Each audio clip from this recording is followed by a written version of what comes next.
tēnā koutou, tēnā koutou, tēnā koutou katoa, talofa lava. Ata Mārie, warm greetings to everyone here in Parliament and to those joining us on the live stream. It is my honour to welcome you to the International Women's Day Parliamentary Breakfast presented by Zonta and hosted by the Minister for Women, Nicola Grigg. I'm Latavia Tualasia Tautai, and I will be your Miss of Ceremonies this morning. Yeah, that's when you chair. Thank you.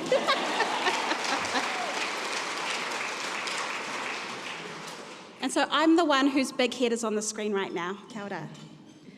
I'll formally open our space with karakia. Me ino e tātou. Kia tau ngā manakitanga a te mea ngaro, ki runga, ki tēnā o tātou, kia mahea te hua mākihikihi, kia toi te kupu, toi te mana, toi te aroha, toi te reo Māori, kia tuturu ka whakamaua, kia tīnā, huie, tae kie. There are some dignitaries and VIPs that would like to acknowledge in the room and thank for their continuous support of this event. Our host, Minister Nicola Grigg, Minister Karen Chua. We also acknowledge the ambassadors and diplomats from across the world who are with us today. I won't name each of you for fear of missing someone, but we thank you for all you do to strengthen the relationship between Aotearoa New Zealand and the many people and places that you represent. We also have the Governor for Zonta New Zealand, Jen McKinley-Birkin, Zonta International Board Treasurer, Suella Cummings, Helen Bowie, Global Chair of Advocacy for Zonta International, and Kelly Coombs, CEO for the Ministry for Women. And we also have, all the way from West Auckland, my lovely mum, Anita Tualasea.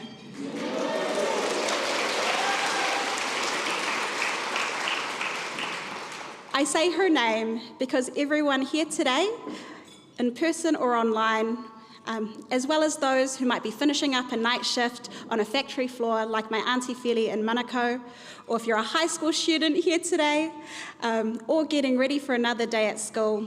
From our nanas to our teachers to our nieces, you are all the VIPs of International Women's Day. So for those here today, thank you for making the time, and for those in our thoughts and on our minds, we celebrate you also. This year we are gathering under the theme, Honouring the Unseen but Remarkable. To me, that means remembering that we are not self-made, we are community-made. That today, as we listen to trailblazing sports superstars, businesswomen, tech leaders, and politicians, that we acknowledge the mums, the aunties, the nans, the teachers, the teacher aides, the nurses, the wahine that light the path for trailblazers to walk on, the life force of our communities. Before we hear from our phenomenal speakers, since I have the mic, I have a story to share. So sit back and listen, you've got no choice. One day I was picking up my little cousin Maccabee from school. He was 9 at the time, and we were talking about his school celebrations for Te Wiki o Te Reo Māori. And I said to him, Bub, isn't it so cool that you're part Māori, part Samoan, and part Scottish? He stopped me and said, I'm not part anything. He told me, I'm full Māori, I'm full Samoan, and I'm full Scottish, because I come from thousands of ancestors. In that moment, I was humbled by a 9-year-old, and he reminded me that we never enter spaces alone. We carry generations with us. And today especially, I'm thinking about the women whose labour, love, and sacrifice made it possible for us to dream, to care, and to lead. It is now my pleasure to stop yapping your ears off and introduce you to the incredible mana wahine, Amanda Maxwell.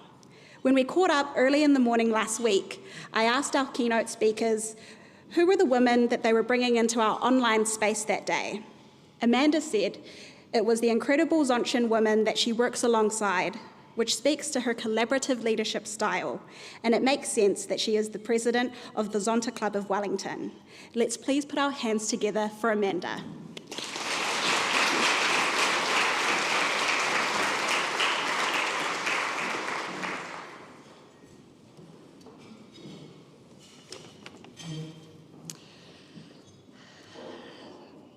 Tēnā koutou katoa.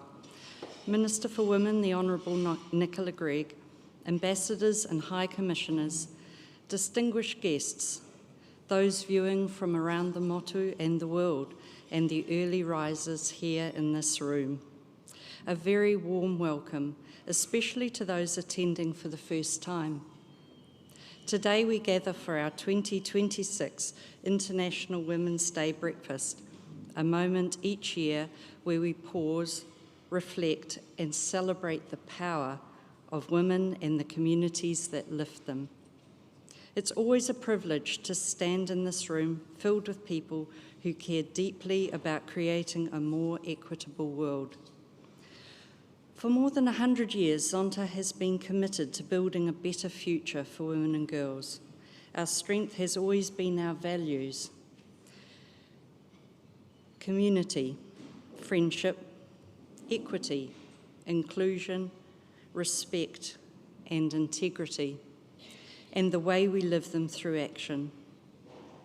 This year's theme, Recognise the Remarkable, the Unseen Force, could not be more fitting. So often, the most transformative work happens quietly. It's done without applause, without a spotlight, and often without acknowledgement. Yet it changes lives all the same. The women who are remarkable to me are the women of Zonta, in particular in our club. Dame Margaret Sparrow, Sue Ella Cumming, Lynn McKenzie, Helen Bowie, and Annette Boddy. These extraordinary women have given decades of their time, energy, and wisdom. They have built careers, raised families, contributed to communities, and served others. These women show us what leadership looks like when it's grounded in compassion and purpose. Zontans make a difference to women and girls locally with organisations such as the Wellington Women's House and Foster Hope. We also offer scholarships such as the Young Women in Leadership Award and the Zonta Science Award. The Young Women in Leadership Award is available to senior secondary school students, and the Science Award is open to PhD graduates. Globally, Zonta makes a difference through campaigns on education and international service, such as the End Child Marriage campaign and the Zonta Says Yes campaign for climate justice.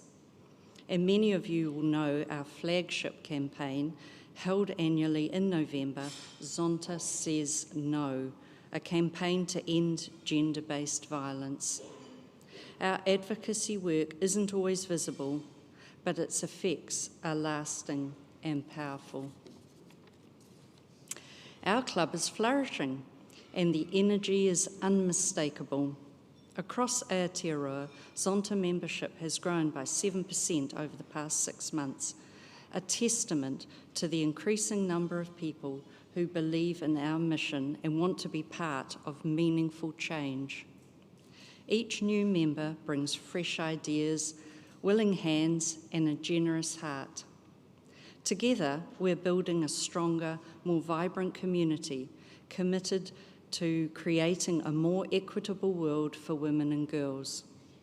As you leave today, please take a yellow rose, which has our contact details attached. And if our purpose resonates with you, we would be thrilled to welcome you into our Zonta whānau. Events like this breakfast do not happen by chance. A heartfelt thank you to the incredible Zontans who made this morning possible, the ever-capable and endlessly calm team led by Helen Hatchard and Lynn McKenzie. Your dedication ensures this breakfast remains a highlight of our year. Soon we'll hear from our guest speakers, Diana, Theresa and Emma, who will share stories of the remarkable women who shaped them, as I have been shaped by those who are remarkable to me. I know their words will uplift and inspire us all. Thank you.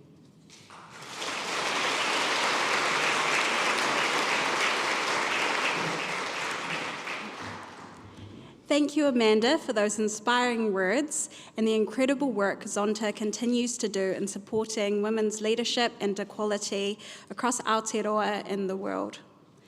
Now for our host of this event, let's warmly welcome the Honourable Nicola Grigg, Minister for Women, Minister of State for Trade and Investment, Associate Minister of Agriculture and Associate Minister for ACC. Nicola has been the MP for Selwyn since 2020 and was born and raised on the family sheep and beef farm in Mount Somers. Can we please put our hands together for the Minister?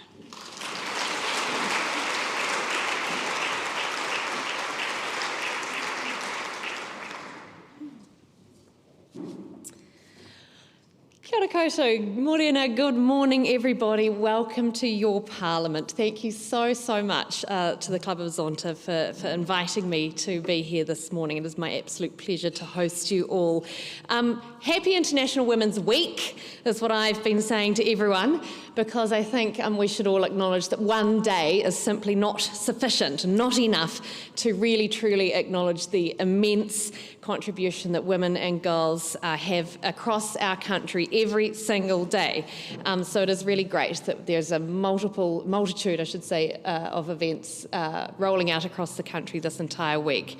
Thank you to the Wellington Zonta Club for hosting us all and for the work that you do for women and girls, both here and obviously internationally. And so in particular, thank you, Suella, Jen and Amanda, who I'm sitting with this morning. It's been really neat to catch up with you all again. Can I also warmly welcome my parliamentary colleagues, members of the Diplomatic Corps, the NGOs, the staff and the students from around schools in Wellington. I saw some of you over there earlier. It's really neat for you to be able to be here with us.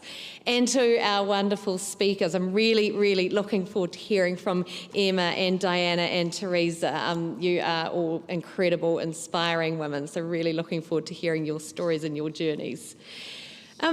You've probably been doing the same, but I've been reflecting a lot about this year's International Women's Day theme, Give to Gain, and then Zonta's theme of the day, Recognise the Remarkable, and how investing in women's success benefits everyone. We don't just fill seats at the table, we expand the table. We strengthen our economies, our communities, our families.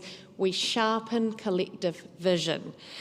New Zealand happily remains a global leader in women's representation. We should all be very proud of that. We have 46% of our parliament made up of women. We have about 52% of our public sector boards and agencies being made up by women.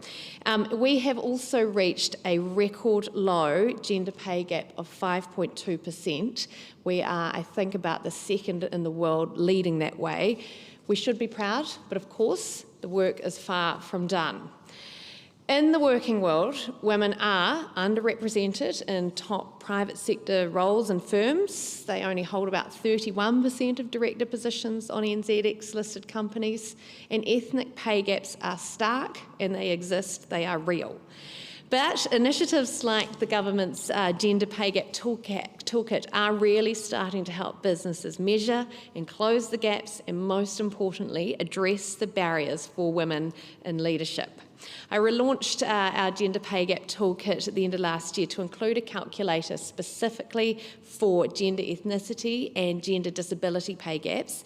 And I'm now working with businesses and travelling nationwide to sustain and grow the understanding and therefore drive that meaningful action.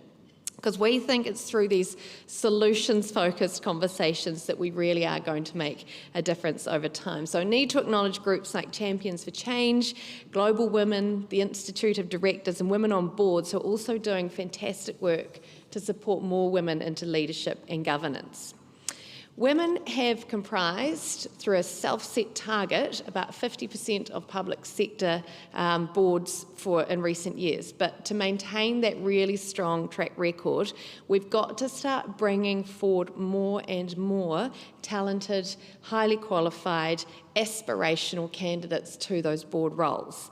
And so one of my top priorities as the Minister is to advance women into higher paid roles to drive the economic empowerment, because that will reduce the gender pay gap and then, of course, that very stark retirement savings gap. Because again, when women prosper, that has a ripple effect across their families, across their communities, and indeed across the wider economy. So a key focus of the Ministry for Women's Leadership Service is to support and increase the pipeline of women in governance roles across New Zealand. And a part of that work, to celebrate International Women's Day, we are here making an announcement today that we are launching a new look, a newly enhanced governance database that we're calling Board Connector. You may see a flyer on your tables. But for the first time, I think one of the most exciting parts, for the first time, private sector business across the country is going to have access to Board Connector, which therefore gives them access to a pool of governance-ready leaders and aspiring leaders. So if anyone in this room is thinking about or starting or furthering a governance career, please take one of those flyers, take a look at that QR code, sign up and join Board Connector. It will give you some targeted information on the journey and access, most importantly, to board roles. What we then do, I sit on a cabinet committee with other ministers, we then appoint people to governance sector boards and agencies, and we have that self-imposed 50% target, so it's going to be really exciting to be able to turn to my colleagues and say, I've just added another 200 people to that database, go and look at them, thanks. But we all know the body of research that confirms that having qualified women on boards is economically beneficial, it improves governance practices, and of course it improves decision making. So what we're doing about getting women on boards is we're taking meaningful action. We're taking a practical approach to shifting that dial. We're really targeted, Kelly and the team at the Ministry, on practical applications. We're targeting serious actions with organisations and individuals who are prepared to come on this journey and affect that change. So I think Board Connector is going to be a really valuable tool to drive that meaningful change in representation of women in leadership roles. And we know that many organisations are already invested, and that's fantastic, but we've got to, as a collective, amplify that demand, amplify that ask, and amplify the need to drive the change more widely. Of course, opening the door is just the first step, but we've also got to ensure that women have the confidence to walk through it and lead with their authentic selves, to bring their experiences, their perspectives, and their personalities to the table, and never ever be deterred by external criticism or that noisy little voice that we sometimes have in our head that tells us all sorts of lies about ourselves.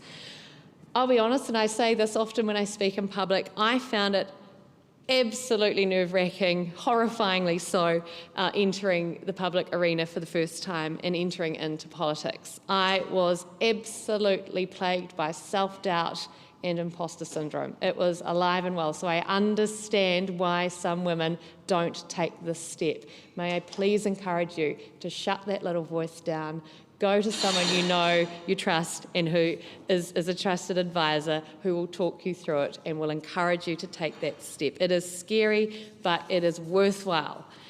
Like many of you, I'm a mum. I'm a first-time geriatric mum, as I like to be told by the medical profession. So I've got a 2-year-old. I'm navigating the demands of being a first-time mum at the same time as navigating the demands of being a minister, navigating the demands of being an electoral MP. So I do understand the challenges that mums face with the juggle and with work life, but please, please don't let those challenges detract you from your leadership journey.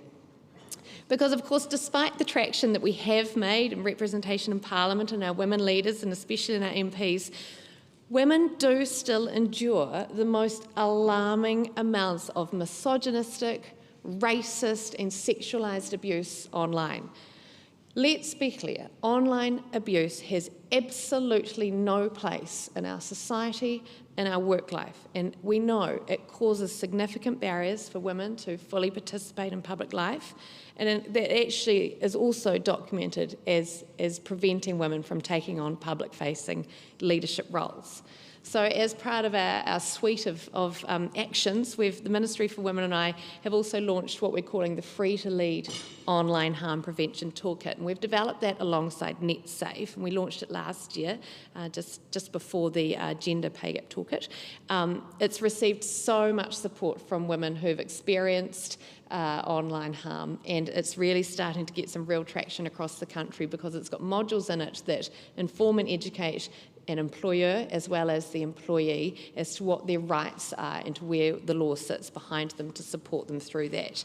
But we've got to collectively create an online environment where women and girls, our future leaders, can thrive, can feel safe, and as I said before, can be authentic and can be their true selves. So as the Minister for Women, I get real pleasure working with and regularly meeting extraordinary women advocating and leading in their workplaces, raising families, supporting their communities.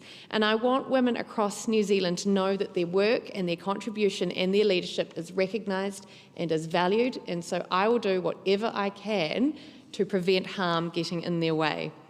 Improving women's economic empowerment is a complex and it's a multi-layered challenge. There are many different points in the leadership journey that we need to address, from early leadership pathways, navigating key transitions such as motherhood and the return to work, to the recruitment process into government positions. So change needs to come from a collective effort by key leaders and influencers, many of you here in this room, including board chairs and directors, executive recruiters and others in senior leadership roles.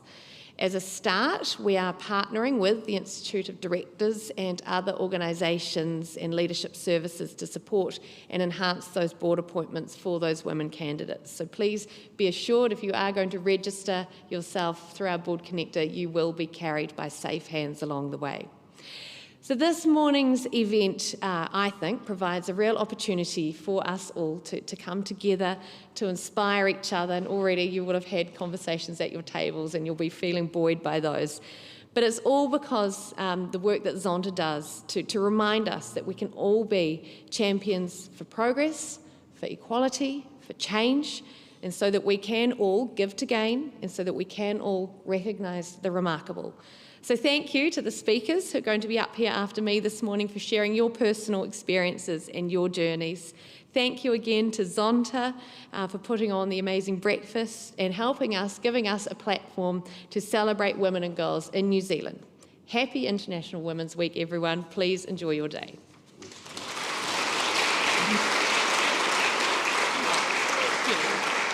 Thank you very much. Minister, as the Governor of Zonta, it's an absolute pleasure for me to be able to thank you and to recognise the remarkable in you. You bring an important spotlight on the issues facing women today in Aotearoa, New Zealand. And as a VIP here today, I can hardly call you an unsung force.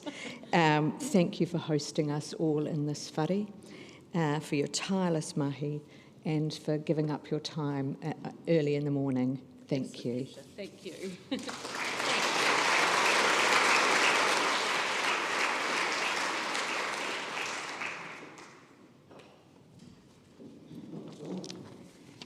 Oh, I was clapping and nearly forgot I was emceeing. Our next speaker is Diana Minnée. She is a founder and CEO, a seasoned tech leader whose vision turns bold ideas into scalable reality. Diana is currently building Ask Astro, a platform that champions impactful decision-making and fosters a more connected, equitable tech ecosystem. In line with today's theme, recognise the remarkable, the unseen force, Diana exemplifies the women whose innovation and leadership shapes industries and opens doors for others.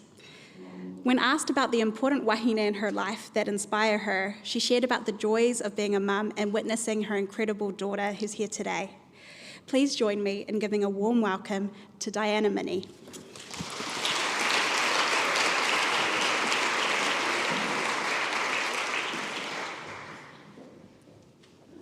Goodness, okay. Oh. I should probably do this, shouldn't I? There we go. Kia ora, everyone. Ko Ngāi Tahu, tōku iwi. Ko Diana Minnée, aho. And I am absolutely grateful to be here today, to stand alongside you all in celebrating all of the remarkable wahine in our lives that make up how the world works. And it's very strange for me to be in a woman-filled room. I'm usually in front of a lot of men, so this is awesome. And thank you to Zonta for their invite for me to come and speak, and for the amazing breakfast I was too nervous to eat. So thank you. So let's start. Goodness. My life has not been a linear one. Not even close. So looking back, I can trace everything through a few different lenses, through three superpowers, I'll call it. One being the power of failure, one being the power of being underestimated, and the power of being able to put yourself out there. So I'm going to talk you through those themes today. So the power of failure. So I first failed when I was 7 years old, and that was when my mother left. My father and my older sister and I were left to pick up the pieces in a very small town at the top of the Catlins, and it was a complete scandal, obviously. And in my 7-year-old mind, it was obviously my fault. No one really talked to me about why that happened, and children weren't really considered in those days around explanations for things like that. So I spent many years racking my brains about what terrible thing I'd done to make her not want to be my mum anymore.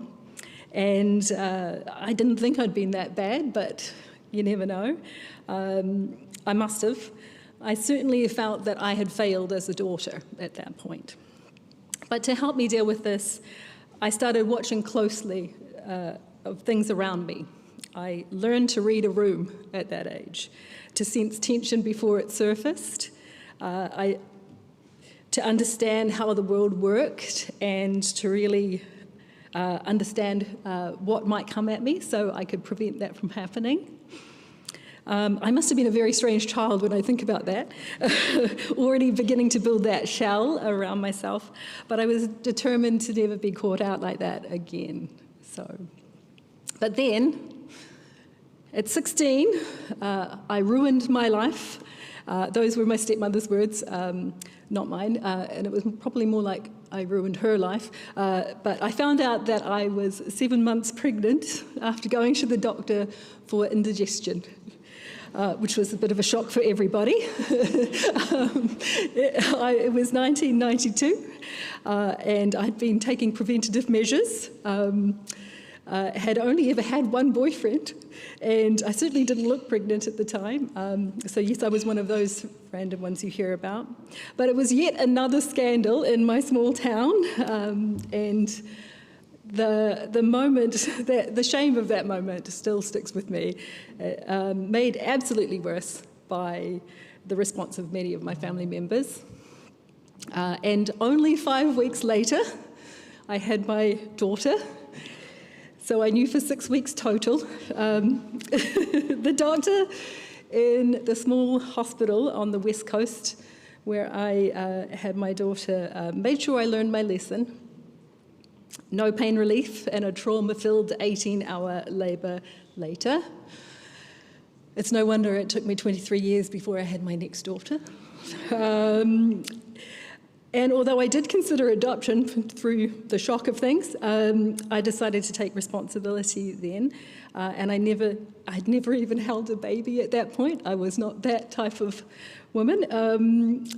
So I spent 2 weeks on the ward actually learning how to take care of a baby. So that was fun. Then my tiny girl and I moved into a cottage, and I began my solo parenting journey. I was too young to be on the domestic purposes benefit, so I was on the emergency benefit for a period of time before I turned 18. So quite a failure again at being a responsible daughter. But I learnt at that moment that there was power in failing. The power of being able to say, I can only go up from there, really. And then, sadly, when I was 19, my sister was killed by her husband in a domestic violence incident, and she was only 21 at the time. So that devastating loss actually really changed and reshaped about how I saw the world. And it extended my mantra from, I can only go up from there, to include, and there's no time to waste. I could have spent years not contributing much to society. Plenty of people assumed I was a write-off. You may not always be in control of what happens to you, but you can be in control of how much that reduces you, I think. And I saw it as a freedom. It was freedom from actual expectations, because I had already broken every one of them. Freedom from the fear of losing something, because I hadn't even begun my adult life at that point. And strangely, it was a privilege to live my life fully, because I had seen close up how quickly that could be taken away. It became my norm, and in many ways, those were some of the best years of my life. It was chaotic and hard, but also strangely easy in some ways too, surviving on $60 a week. But my life was pretty simple. Grow my child. Which brings me to being the power of being underestimated. So when people believe you'll amount to nothing, they expect very little from you. And I'm the type of person that I found that very motivating. I have always been clever and intuitive and a little bit bolshy, so if not university educated at this point. So I was raising this new human. I'd learned everything I could from that point. I just got stuck in how to prioritize, how to sell, how to present, how to market, how to think critically, how to budget. It was everything. Skills that no one was going to hand to me at that point. I just went out and found those myself. So when my daughter started kindy, I went to work part-time, and at a cafe first, and then at a restaurant, and then full-time at a pharmacy when she went to school. Then started selling advertising for the Otago Southland Farmer newspaper. I also became a makeup artist and did wedding and ball makeups in my spare time. I was all over the place. Computers were becoming a thing then as well. I'm that old. And ironically, my school had actually stopped me from doing tech drawing because I was a girl, and encouraged me instead to take their first computer studies class that they were having at their school. And I may not be an architect now, but I feel like I got one pass on the patriarchy on that one. But skills I picked up in Photoshop and things like that, putting advertising together, ended up, eventually got me a role at a really prestigious art gallery and selling high-value New Zealand art. And I was designing everything at that point, from brochures to books. And it was a really dream job, and I don't know why, but I had, even back then, an entrepreneurial itch. So randomly one day I bought a business, I bought myself a day spa, and I decided to kick that off. So this actually changed the game overnight. Suddenly I was a respected business owner, and I was being invited to random things like Fashion Week, and rubbing shoulders with people who probably would never even have looked at me before that. And that's when I saw it quite clearly. It was like seeing the Matrix. It's like the way that you actually, people judge you has very little to do with who you are as a person. If you put yourself out there in a particular way, they'll likely see you as that. And I had learned how judgmental people could be towards me, but now suddenly I was judged worthy. Well, to others anyway. Underneath all of that activity, I was still trying to be redeemed in the eyes of those who had said I'd failed. I was more respectable now, living in the big city, with a husband and a business and a white picket fence. I was probably only 28 at the time. And Still, my family said things like, how's that little thing that you've got going on? What was it again? And things like, oh, your daughter's doing so well, considering. The amount of times I've had considering used for me is way too many. But then I realised I would never win them over. So I just stopped trying to, really. I just went for it under my own rules, towards my own goals. And being underestimated meant that I was able to do things and try things that people on a more linear path wouldn't even consider, which was, it's been one of the greatest advantages I think I've had in my life, which is an amazing way to think about it. And so after years of owning my business, I eventually sold it and went to work as a national marketing manager for a mortgage broking franchise at the time. And under my first and only female CEO that I've worked with, and that was Miranda Keard. She was a really great leader, and she was brave and absolutely hard-assed and driven. And she taught me how to lead quite unapologetically as a woman instead of trying to put myself into men's shoes. And I'll always be very grateful for that example, and I think I've taken it into my own business. Eventually, I complained so loudly about a website project that was going poorly. The technology company we were working with at the time had said, could you come and help fix this from our side of the table? And that is how I started my career in technology, which was almost by accident.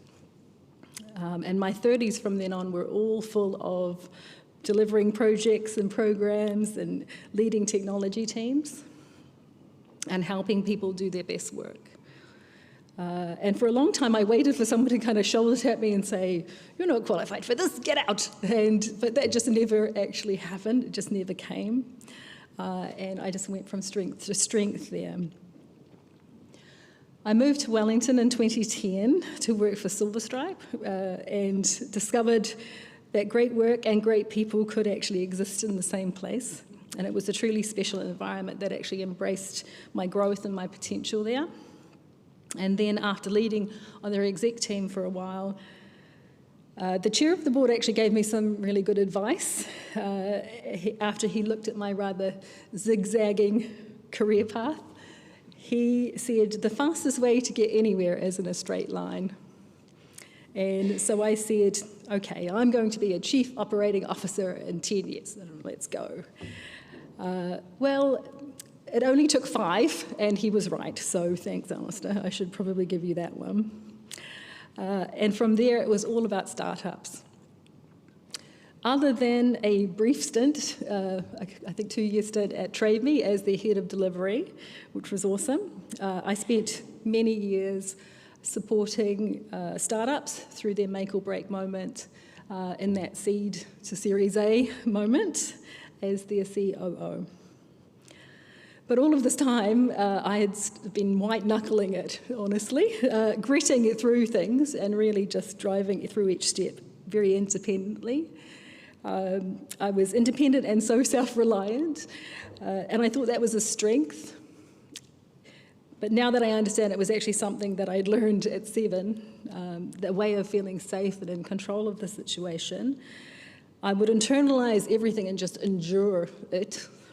So I didn't have anyone to show me really what the alternative might look like. So I decided to become that person for others, which brings me to the power of putting yourself out there. Although I was not always comfortable with it, still I'm not so much, I started getting out there and trying to be an example. I stopped waiting to be caught out and started teaching what I knew. And I mentored women in tech regularly and still do. I grew fledgling delivery people and operations people and put them on a path I wish someone had shown me. I have found the most satisfaction is seeing those women reach their potential, and I am very proud of every one of them I've worked with over the years. And now as I enter my 5th decade, I don't like saying that, I am building my own AI product. from the ground up at the edge of what this technology can do. And my biggest task ahead within that is being visible in a space that was not built for women. And the AI industry is moving very quickly and is being shaped right now as we speak. And the tools that are being built will influence how businesses run, how decisions are made, how the world works from this point on. And right now, they are being shaped behind closed doors by small groups of people, and not many of them are in New Zealand or are women. My husband Sam says, I'd rather be on the train than on the tracks when it comes to AI, and I feel that deeply. The train is moving fast, and I am genuinely afraid of what happens if women and minorities are not in the room when those decisions are being made about what AI does and who it serves and whose values it reflects. So this is not an abstract thing, this is now, and it requires us all not to shy away from it. Okay, nearly there. So my surprise daughter is here today. Wave. That's Rihanna. She's in her 30s now. She works, just saying that out loud, she works in government as a successful product manager now. So I most certainly did not ruin my life or hers. And if how proud I am of her is any measure of success, then I've won big time. So I'm also proud of myself. I can honestly say that I have had an authentic and well-lived life so far. Wrong turns are not the end of the road. I think they often can be the making of you. And try not to write people off too soon in those types of scenarios. So here is my challenge to everyone in this room. Yes, let's celebrate our unsung wahine, but let's not stop there. I want you all to tell your stories and the wins and the failures out loud. I want us to stop waiting to be worthy, because you just never know which part of your story might actually resonate with someone. It is not a time for being passive, especially when it comes to AI. Learn what is happening out there. Go deeper than just using a chatbot. Start building and creating if you haven't already. And use your perspective to shape what it might actually become. It's time to lead by example, whether that be at a one-on-one level or at an unexpected public breakfast at Parliament. I believe it is women who will save the world. So let's use our powers for good. The power that's been yours all along. It's just waiting for us all to wield it. Tēnā koutou, tēnā koutou, tēnā koutou katoa.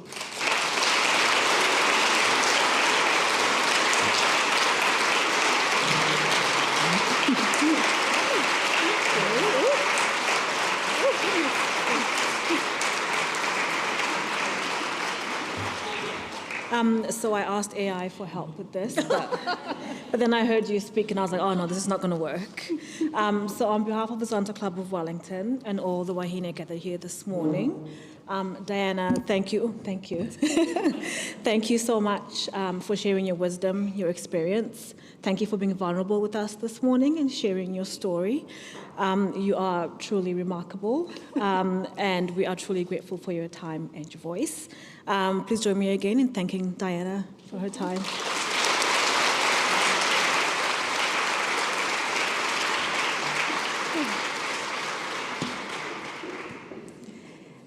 Incredible.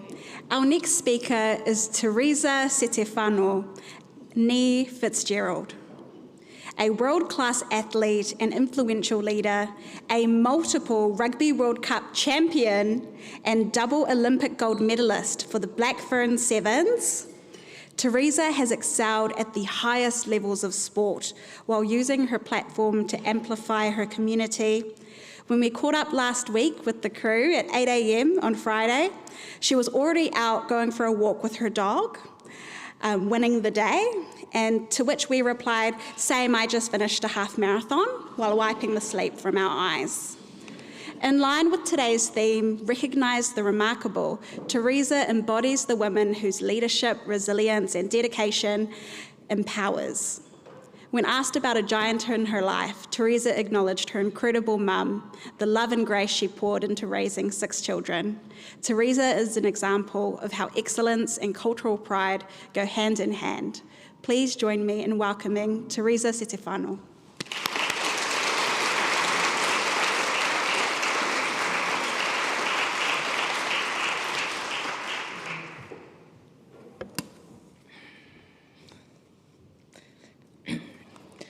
Tālofa lava, bula vinaka, kia ora ana, malo elelei, whakalofa lahi atu, tēnā koutou katoa.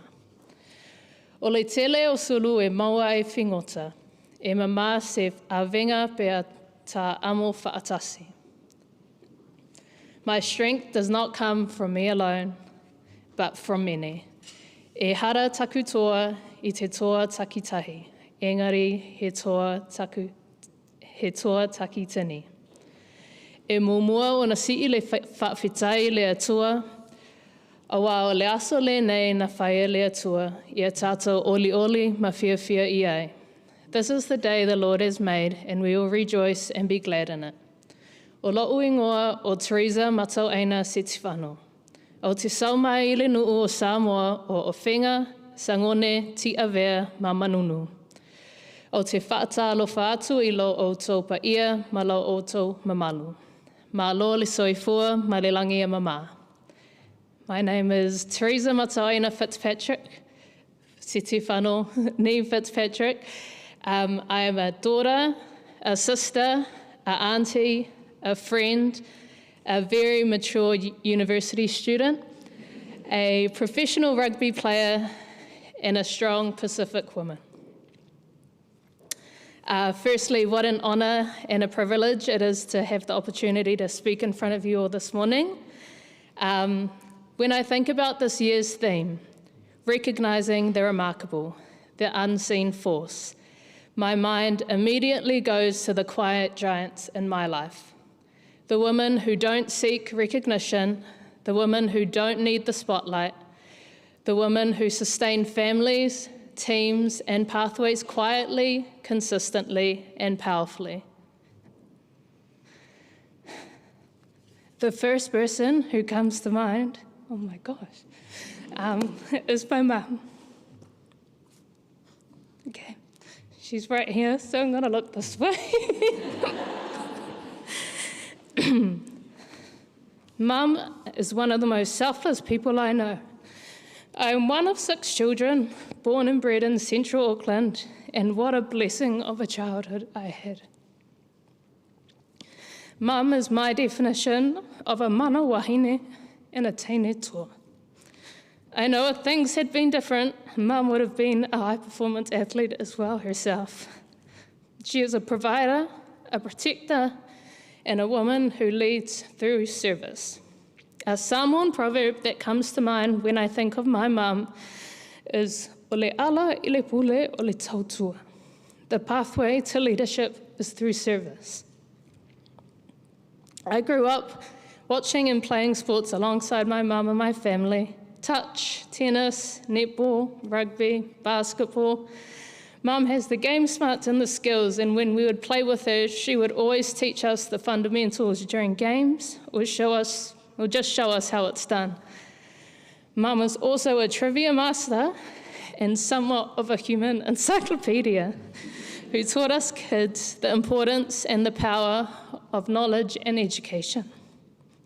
She instilled in me the meaning of discipline, sacrifice, commitment, and what it takes to keep showing up. I have been a professional athlete for 10 years now, and I'm remarkably close to graduating with a Bachelor of Health Sciences from the University of Auckland. None of this is possible without the support of my parents and the values they instilled in me. At home, Mum always found a way to make things work, juggling her own business, mine and my siblings' trainings, Family events, tournaments, school productions, nothing was too difficult. Mum and Dad made it work without ever asking for recognition. Mum taught me how to have structure with adaptability, the importance of having strong faith-based values, how to build character, and being a naturally shy and quiet young girl, she nurtured self-confidence in me. As my own rugby journey started to demand more on and off the field, early mornings, long days, setbacks, sacrifices, and uncertainties, I was ready, because Mum had laid the foundation and prepared me. She has taught me that leadership is not about titles or attention, it is about service. She has taught me that consistency, not applause, is what builds greatness. And she has taught me to always lead with love. The second quiet giant that comes to mind for me is Shannon, my best friend since I was 5 years old. I played alongside her growing up, and although we did not attend the same school, we went through our young adult life side by side. She has recently moved overseas to pursue her own career in rugby, but we always stay connected. High-performance sport can be incredibly lonely. Selection and non-selection, pressures, expectations, injuries, time away from home. She has been there through it all, not just in words, supporting me wherever I am in the world, spiritually and sometimes even physically. Shannon oozes positivity, joy, and optimism, constantly speaking life into me and backing me no matter what. She is also prepared to tell me what I need to hear and not always what I want to hear. Shannon is battling her own health battles at the moment, yet she continues to show up and never leaves my corner, always reminding me to be my authentic self no matter what life brings. In high-pressure environments that constantly demand more from athletes, her unwavering support and strength inspires and empowers me. She has taught me the power of sisterhood. She has taught me that success means nothing if you lose yourself along the way, and also that success is better shared with the people you love. Lastly, as a professional rugby player who has taken part in some of the most amazing sporting events in the world, I have been a part of history-making moments, multiple Olympic Games, multiple Rugby World Cup championships, World Series Sevens tournaments, to name a few. My rugby journey has been shaped by the trailblazers of women's rugby, the women who built this game long before it was visible or valued. Women's rugby is soaring now. We see packed stadiums, professional contracts, and global recognition, but it has not always been like this. I was privileged enough to play alongside women who trained just as hard as we do, but without the resources, the support, the exposure, or the security. Women of character who trained before and after work, who played for the love of the game and carried their pride in their jerseys even when no one was watching. Men dominated the sport, and it has taken generations to get to where we are now. These women did not focus on what they did not have. They focused on what they believed in. They fought to get us to where we are now. They have taught me true resilience. They have taught me gratitude.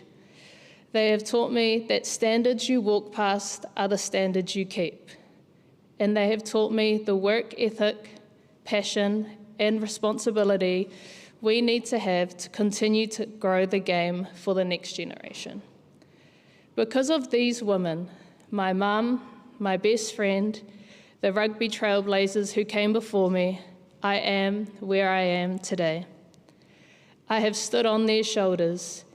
Every door I walk through, onto a field, into a high-performance environment, into a leadership space, I take them with me. I carry their lessons, their values, and their belief. I carry their standards, their sacrifices, and their quiet strength. That is the unseen force. It's not always loud, It's not always visible, but it is powerful. It's the women who create foundations so others can rise. The women who show up even when no one is watching. The women who focus on the vision and the dream instead of the barriers. Today, as we recognise the remarkable, I want us to truly acknowledge the quiet giants in our lives, the women who have sustained us, shaped us, and strengthened us. And as we move forward, may we choose to be that unseen force for others. May we hold the doors open, may we raise the standards, and may we continue to lift each other up as we climb. Because when women sustain women in families, in sports, and in communities, incredible things happen. Whakawhitai lava.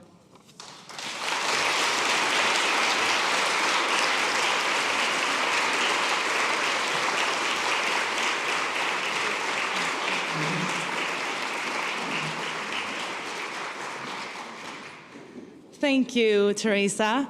It's an absolute honor to have such an inspirational wahine speaking with us today.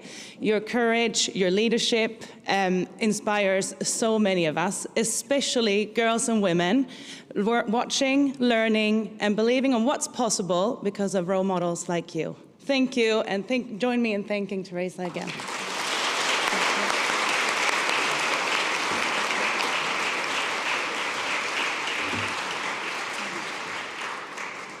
Our final speaker is Emma Lewisham, co-founder and CEO of an incredible skincare brand and a global leader in sustainable, science-backed beauty. Recognised as New Zealand's 2025 Innovator of the Year, Emma's brand is the world's first climate-positive circular beauty company, setting new standards for ethical business and industry innovation. In keeping with today's theme, Emma exemplifies the importance of values in business through her transformative leadership that drives change and redefines what it means to lead with purpose. Please join me in welcoming Emma Lewisham.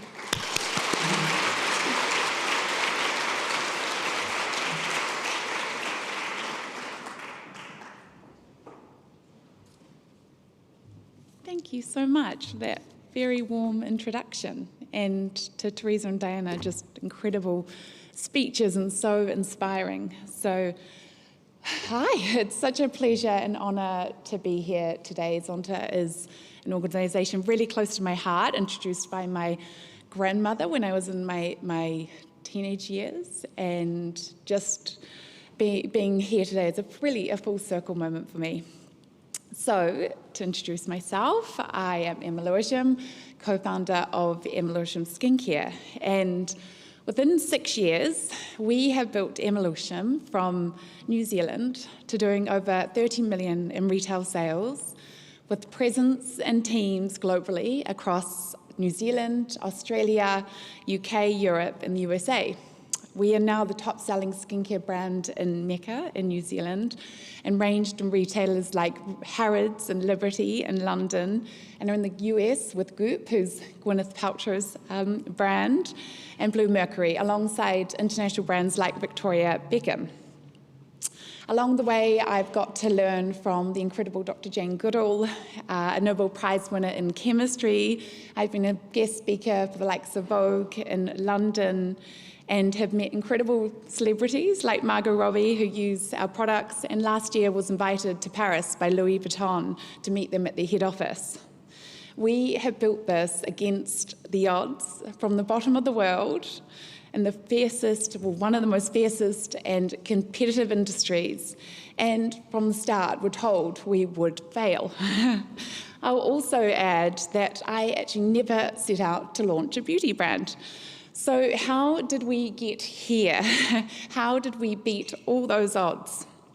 And I think really to understand that is to understand my earlier context and two important women who shaped me. I was born in the Waikato. I grew up in a really small town, Morrinsville, same as the ex-Prime Minister, Jacinta. And my father worked at MAF, and before work he was a share milker. I have really fond memories of growing up and waking up at 4 a.m. and going out to help him before his day started. I had a really wholesome, simple upbringing. It was weekend sport, out in nature with my 3 siblings, and we didn't have a lot, but I never felt without. I always felt that anything that I wanted to achieve was in my reach. My parents always encouraged me to be my own person, to dream big, to stand up for what I believed in, and to push myself to new, challenging, and uncomfortable areas. They believed by continuing to teeter on that outer edge of what you think you're capable of, you actually accomplish what you're truly capable of. My mother was incredibly intelligent and capable, but she didn't have the opportunity to go to university. And she was determined to give that to all her children. So after long days of looking after 4 small children and putting them to bed, she would go and clean local banks and shops in the evening to make that happen.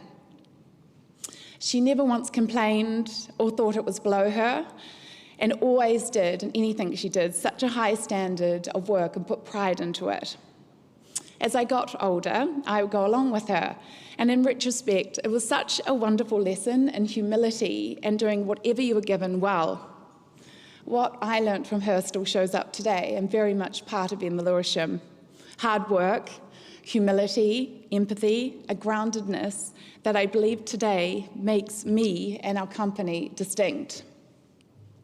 In the school holidays, I would stay with my grandmother in Whangarei, who was a long-standing member of Zonta.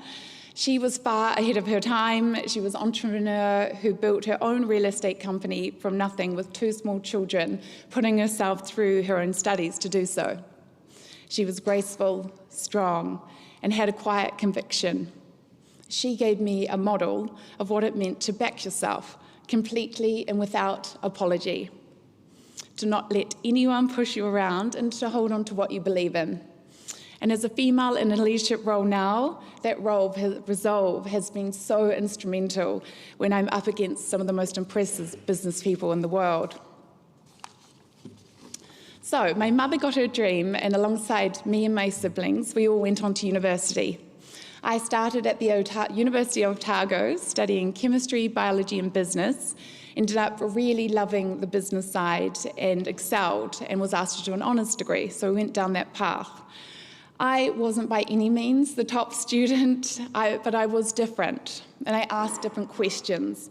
I was inquisitive, and I didn't take things at face value, and I worked harder than anyone, and I brought a really positive and can-do attitude.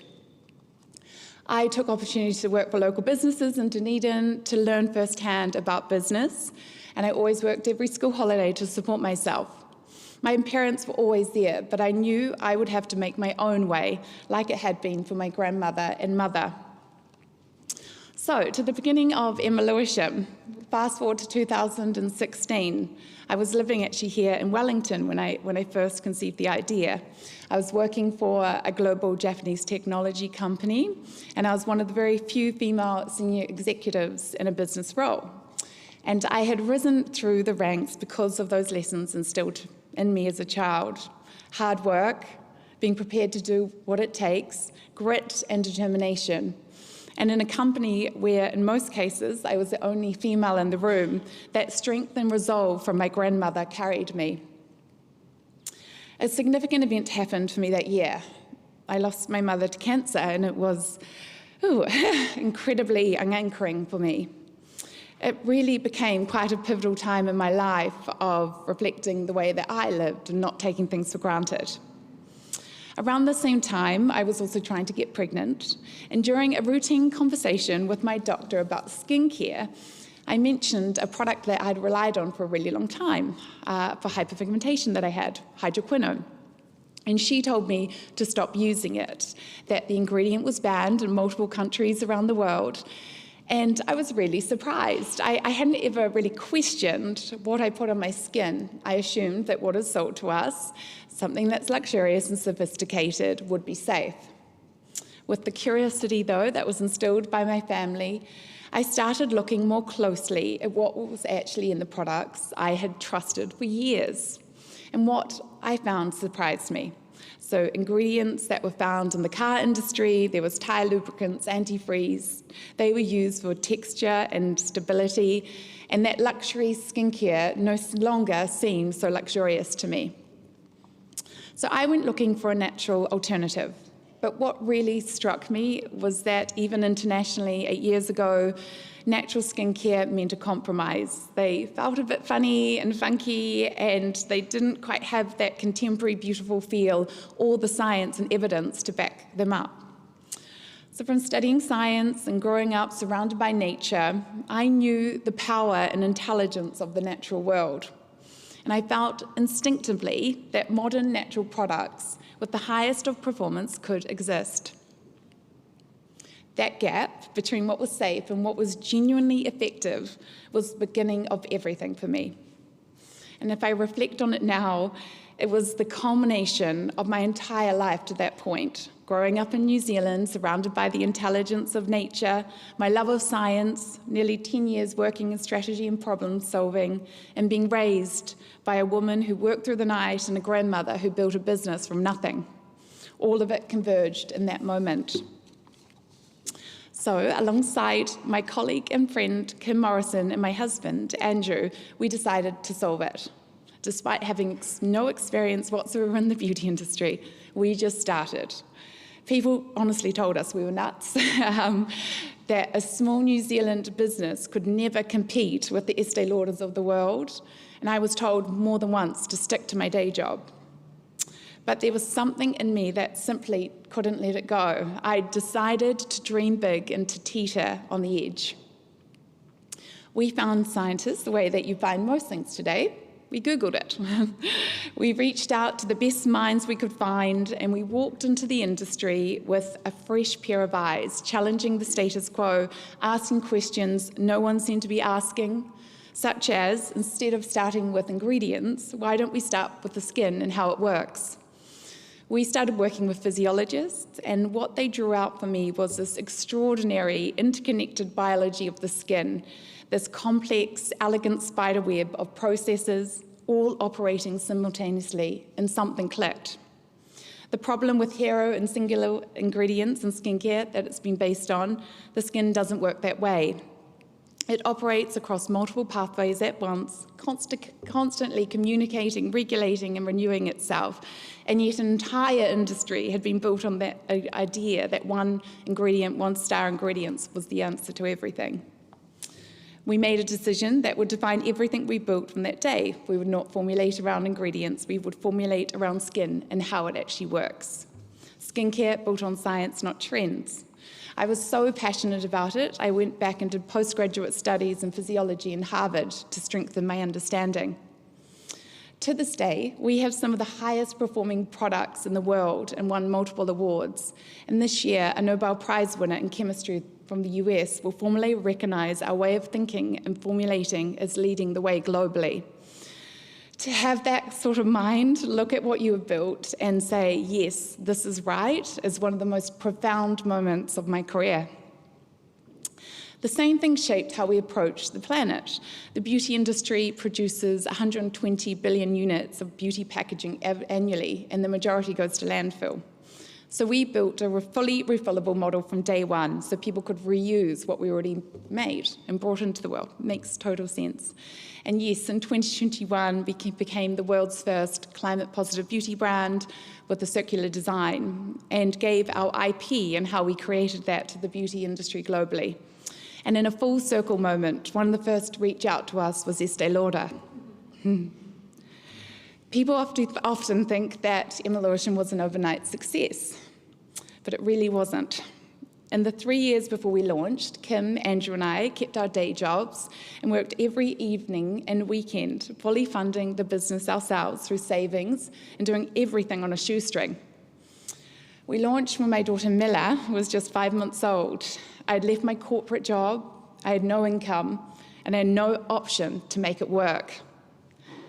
The first 6 months after launch, it was dead quiet, and I became very anxious about what I had done, pouring everything into this and leaving a stable job with a young baby. The financial reality was harsh. The business lost money in its first few years. I poured more and more hours in, working with it whenever my daughter was asleep, sacrificing a lot.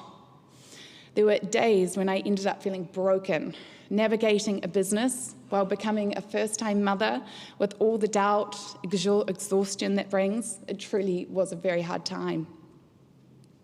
A turning point came through Margot Robbie. Through her own travel and experience with hyperpigmentation, she had been introduced to the brand and loved it and started talking about it. It reached global press, and suddenly we had a big change in momentum, our first real break. From there, we secured our first major retail order from David Jones in Australia. But from one high to a low, which I've learned is what happens in business and why you have to be incredibly resilient. The day our orders shipped to Australia, a new person in the warehouse who hadn't been trained correctly to pack everything, packed everything incorrectly. So all of our products sent to multiple stores across Australia turned up smashed and broken, and we had to replace the entire lot at our cost. It cost us thousands. So I had a decision to make at that point, and rather than having that voice in my head saying, how could you let that happen? How does this bode for the rest of your adventure? This is such a bad omen. I decided I was going to pick myself up, learn from it, and move forward. I am a natural optimist. There's always tomorrow, and there are 10 million brilliant things about this, and I'm not going to focus on that one thing. And if I hadn't resolved to flip that incredibly judgmental inner voice into something more kinder and more generous, my confidence would have taken an awful beating. And we all know self-belief is so essential to any endeavour, especially in a new business. It is only you and your thoughts going on up there in that head of yours. You can spin it any way you choose. It is a choice, and I choose to spin positive. Despite that setback, we have been relentless. We did unique and creative things to drive growth, and we took full ownership for our results. That got us on the radar of Mecca, which was another major stepping stone. Since then, we have continued to grow internationally, and I feel we're only getting started with further expansion this year in the US and opening retailers in France and the Nordics. I am incredibly proud of what we've built. I'm proud of our international growth and global retailers and endorsements. But in a quiet moment, what I'm most proud of is what I've overcome personally, and for taking the leap into the unknown. I know my grandmother and mother, who are no longer with me today, would be incredibly proud and would have loved to be part of this journey. They helped shape so much of the reason that we are here. I think a lot about that little girl in gumboots in the Waikato often, standing in the dark 4 a.m. beside her father with no idea what was ahead of her. She didn't have connections and she didn't have a road map, but she had something far more powerful. Family and 2 women who quietly and consistently, without ever asking for anything in return, taught her that there were no limits to what she could become. And that made all the difference. That is the most powerful gift one woman can give to another. Thank you so much for having me today. Happy International Women's Day, and I wish you all the best and a lovely day. Thank you.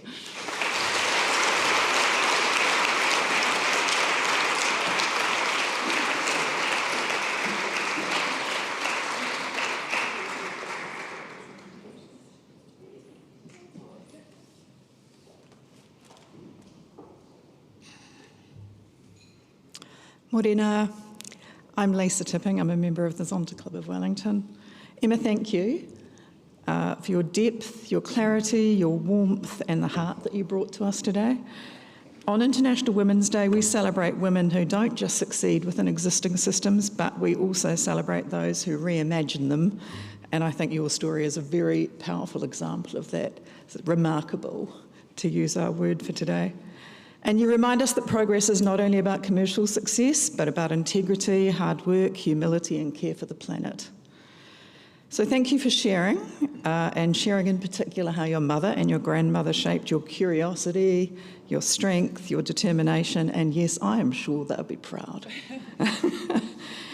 To top it all off, this morning I learned that Emma, in fact, used to be a member of our club here in Wellington when she was Emma Crossett, so welcome back. And on behalf of Zonta Club of Wellington and all of us here this morning, ngā mihi nui. Thank you.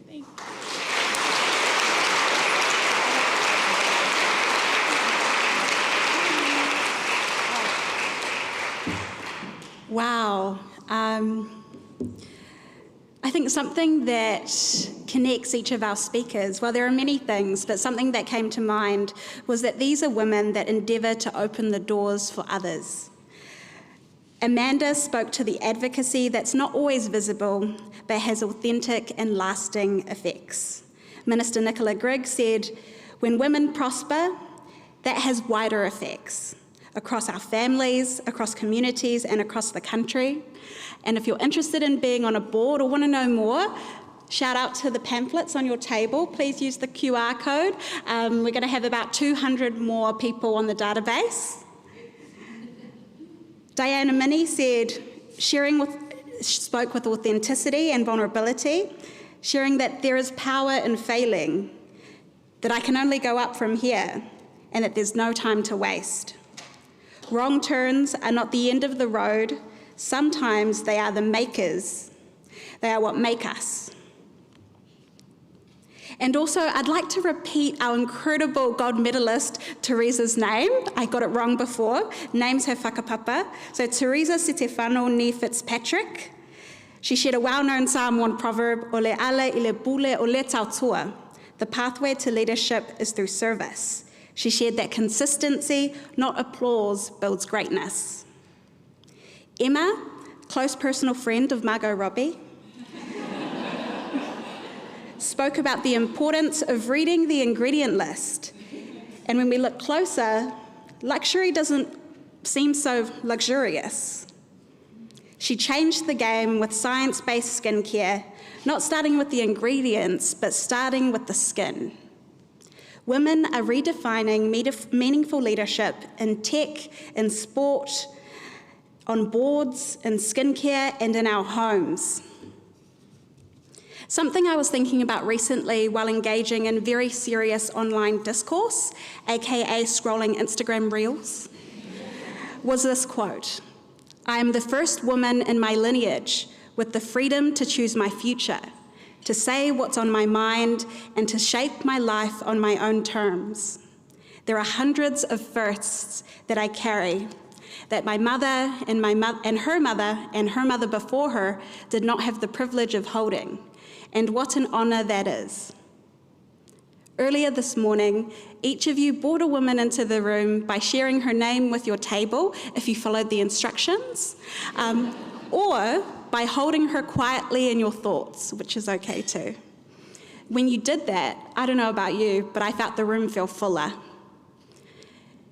There are so many women that we're holding with us today.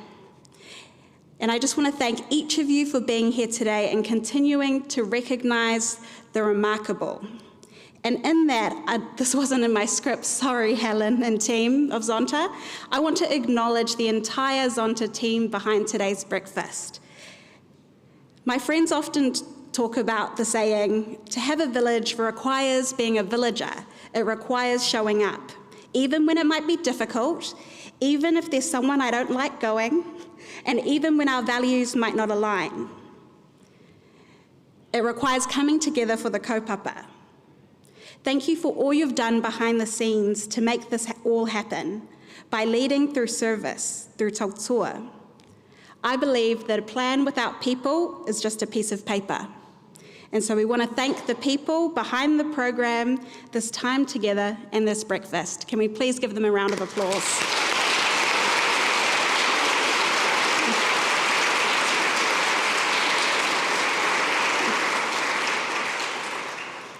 And thank you everyone for being here today.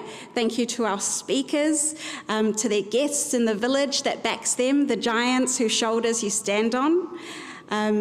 While the formal event is closing, we will invite our speakers and guests, some of you to stay for photos. And so I'll read out that list so you know who you are and you don't go running off and I have to embarrassingly call your name over the mic. And so that will be speakers with the MC.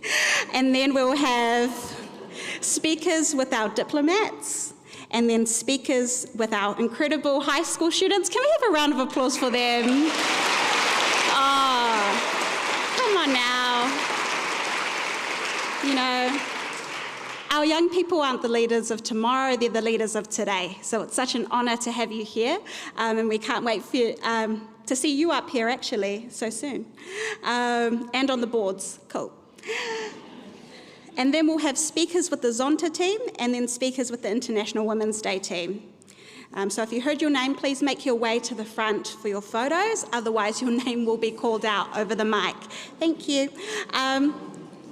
Whawhataetia lava mo le awanoa. Thank you so much for the opportunity. It's been a joy to share space with you and force you to laugh at my jokes.